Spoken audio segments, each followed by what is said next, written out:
Install Android 10 on Poco M2 Pro via Pixel Experience ROM. Please check the description for important notes and all the download links.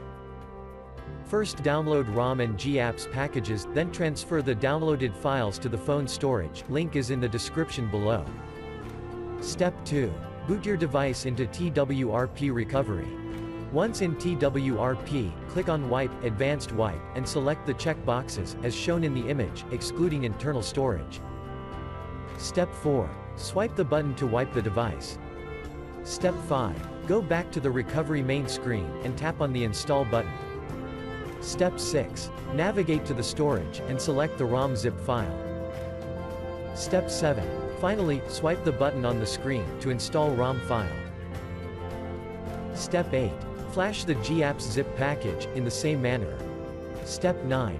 After GApps flashing completes, select Wipe Cache and dalvik from bottom left side of screen, and swipe to wipe. Step 10. When the flashing process is complete, hit Reboot System. That's it, you have successfully installed the ROM on your device.